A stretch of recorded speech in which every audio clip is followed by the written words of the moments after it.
படம் முடிச்சுட்டு வரும்போதே ஃபஸ்ட்டு பார்ட் அளவுக்கு இல்லைன்னு தான் வருதே கண்டி. இந்த படத்தில் என்ன இருக்குது, என்ன சொல்லியிருக்காங்க, கஷ்டப்பட்டுருக்காங்க, அதை பற்றி யாருமே பேசலை. ஃபஸ்ட்டு எல்லாருமே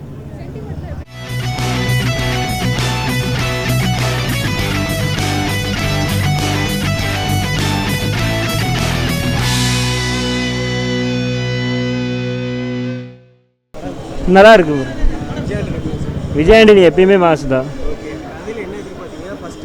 ஃபஸ்ட் பார்ட் மாதிரியே தான் இருக்குது. பட் ஆனால் கொஞ்சம் டிஃப்ரென்ஸ் ஆகுது தான். அதில் அம்மா பையனா, இதில் வந்து அண்ணன் தங்கச்சி. அது நீங்கள் படம் பார்த்தீங்களா கிளியராக பண்ணி?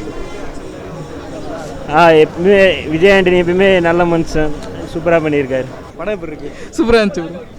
இவர் விஜய் ஆண்டனி சார் எப்படி இருக்கு? சூப்பராக நடிச்சிருக்காரு ப்ரோ. ஃபர்ஸ்ட் பார்ட் மாதிரி தான் செகண்ட் பார்ட் இல்லை இதில் நிறையா கிராண்டாக இருக்குது. ஃபஸ்ட்டை விட கிராண்டாக இருக்குது. நல்லா இருக்குண்ணா, சூப்பராக இருக்கு. ஒன்று மாதிரி அதுக்கு பார்ட் இல்லை இது கம்ப்ளீட்டாக இது வேறு ஸ்டோரி. நல்லா இருக்குண்ணா. ஓவராலாக வந்துட்டு படத்துக்கு 10 நான் 9 கொடுத்துருவேன். இதை பார்த்துட்டு வந்து இது லாக் ஆச்சு இதாச்சுன்னு சொல்கிறத விட கஷ்டப்பட்டு எடுக்கிறாங்க. இவ்வளோ பெரிய படம், எதிர்ப்பு யாரும் தெரிவிக்கிறது வேஸ்ட்டு தான். இதில் இருக்கிறவங்களுக்கு இல்லாதவங்களுக்கு எல்லாருமே ஹெல்ப் பண்ணணும், எல்லாருமே ஒன்றா இருக்கணும், எல்லாரும் ஒருத்தர் விட்டு கொடுத்து போகணும். எல்லாருக்கும் யங்ஸ்டர்லேருந்து எல்லாருமே இந்த சமுதாயத்தை ஏற்றணும். அந்த மாதிரி போகிறோம். 10/8 கொடுக்கலாம். ஃபஸ்ட்டு பார்ட்டுக்கு இல்லை, இங்கே இப்போ போகிறத பார்த்தா யாருக்குமே வந்து ஒரு அண்டர்ஸ்டாண்டிங் இல்லை. படம் முடிச்சுட்டு வரும்போதே ஃபஸ்ட்டு பார்ட் அளவுக்கு இல்லைன்னு தான் வருதே கண்டி. இந்த படத்தில் என்ன இருக்குது, என்ன சொல்லியிருக்காங்க, கஷ்டப்பட்டுருக்காங்க, அதை பற்றி யாருமே பேசலை. ஃபஸ்ட்டு எல்லாருமே பணக்காரங்க எல்லோரும் கொஞ்சமாவது எல்லாருக்கும் கொடுங்க, எல்லோரும் பண்ணுங்க, அந்த மாதிரி ஹெல்ப் பண்ணுங்க, அந்த மாதிரி சொல்லுவாங்க. நல்லா இருக்காது. இந்த படம் கண்டிப்பாக பிளாக் பஸ்டர் ஹிட் ஆகும். ட்ரெய்லரில் போட்ட மாதிரி நல்லா பிளாக் பஸ்டர் ஹிட் ஆகும். ஃபேமிலியாக வந்து பாருங்கள். நல்லா செட் ஆகிருக்கு. மியூசிக் வந்து கண்டிப்பாக விஜய் ஆண்டனியில் இதை வந்து கொஞ்சம் நல்லா மாசாக பண்ணியிருக்காரு. ஆக்டிங் நல்லா மாசாக பண்ணியிருக்காரு. நல்லா இருக்கு. ஃபைட் சீனாக நல்லா இருக்கு. ப்ரோ டேரக்ஷன் நல்லா இருக்குது. ஆக்டிங் கரெக்டாக கொண்டு வந்திருக்காரு. டேரக்ஷன்லாம் நல்லாயிருக்கு.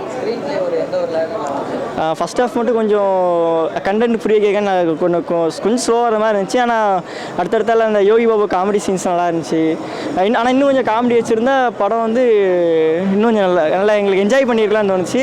ஆனால் அவரோட ஆக்டிங் வந்து இதில் நல்லா இருந்துச்சு. ஃபைட் சீன் நல்லா பண்ணியிருந்தார். 10க்கு கண்டிப்பாக 8.5 கொடுக்கலாம். பார்க்கலாம் தலைவரே. காமெடி எல்லாமே நல்லா தான் இருக்குது. ட்ரை பண்ணியிருக்காங்க, நல்லா தான் பண்ணியிருக்காரு. பிச்சைக்காரன் ஒன்று மாதிரிலாம் சொல்ல முடியாது, அது வேறு லெவலில் இருக்கும். இது ஆவரேஜ் தான். ஒரு 80 கொடுக்கலாம். ரொம்ப போர் அடிக்கலை, போயிட்டு தான் இருக்குது. பரவாயில்ல, பார்க்கலாம். படம் நல்லா இருக்குது. பிச்சைக்காரன் 2 தான். படம் கொஞ்சம் வித்தியாசமாக எடுத்திருக்காங்க. அதே போல் வந்து டபுள் ஆக்ஷன் பண்ணியிருக்காரு. அவர் இப்போ டைரக்ஷன் பண்ணதுனால கொஞ்சம் நல்லாயிருக்கு. மியூசிக் எல்லாமே நல்லாயிருக்கு. பொதுவாக வந்து ஏழையாக வந்து பிச்சை எடுக்கிறாங்கல்ல, அவங்களாம் அதான் வறுமை இல்லாமல் ரொம்ப கஷ்டப்படுறாங்கன்னு சொல்லிட்டு கொஞ்சம் நல்லா எடுத்து பண்ணியிருக்காங்க. ரொம்ப தேங்க்ஸ்.